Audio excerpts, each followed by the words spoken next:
Hi and welcome. A discussion on Twitter over Meghan's purported reasons for declining the invitation for her color commentary work on CBS coverage of the Coronation. She supposedly received a $15 million offer. She freshened her look as a result of preparation. But she was compelled to decline by her posh new talent management staff. No, I don't think so. Which reputable network would spend $15 million on this? Gayle King had a contract with CNN for $12 million each year, but Mem would online receive $15 for a one-time special. Given her declining popularity, there is almost no way they would ever be able to return their investment or even think of her as an investment. No network would bet on viewers tuning in now that M was spitting on television. The viewers that tuned in to watch the Coronation were mostly always going to do so. She doesn't even have enough knowledge of British history to explain the historical background of any of these ceremonies events, like more clickbait.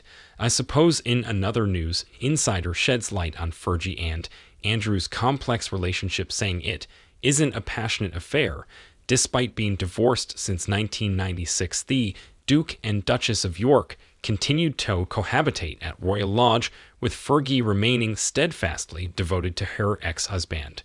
Because Sarah Ferguson has stuck with Andrew after he was forced out of the public eye, a royal insider has described their relationship as not a passionate romance, but rather as a close friendship. Although the source stated they had separate bedrooms while living together at Windsor's Royal Lodge, the couple will still go above and beyond for one another, with Fergie insisting her ex-husband is a wonderful man. Despite Virginia Jeffrey's accusations of sexual abuse, Andrew has continuously vehemently denied any wrongdoing about his association with convicted child molester Jeffrey Epstein and the related legal dispute with M's Jeffrey, and Fergie has frequently jumped to his defense, claiming he is the victim of wrongful perception. The Duchess stated that their wedding day in 1986 was the best day of my life while appearing on an Italian chat program, and she continues to refer to Andrew as the love of my life. For the Daily Mail, they have separate bedrooms at Royal Lodge, so their relationship is more about the strongest kind of friendship, according to a former courtier who has known Andrew for 30 years. For a divorced couple, their relationship is quite strange, especially to the outside world, yet they are completely devoted to one another and would fight to the death for each other. Princess Beatrice and Princess Eugenie are the couple's two daughters, and Fergie recently expressed her pride in her family in another interview. "We are divorced from each other, not from each other," she added. "We are co-parents who encourage one another and think that family is the most important thing. I'm proud of the work we've done together to raise our kids and keep our family intact. Communication, compromise, and compassion are our watchwords."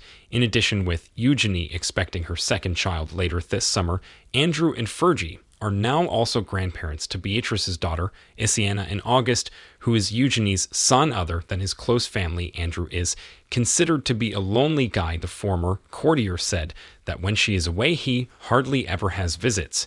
She is frequently the only other person at Royal Lodge who understands his situation and to whom he may vent. According to the three remaining staff members, Penny Jenner, author of Royal, added, "He seems to be a lonely and depressed man these days. He is always writing alone. When we see him, I feel the worst for the daughters because of how they are being affected by this. They must be having a pretty terrible time." Andrew left the firm as a working member in 2019 after his contentious Newsnight interview with Emily Maitlis. He is still welcome to family gatherings. The Duchess was able to convince the late Queen that she would always be there for Andrew during their conversation before the Queen's passing last September, according to Fergie, because of their strong relationship. Sandy and Mick, the Queen's corgis, were handed to Andrew and Sarah to care for after she passed away.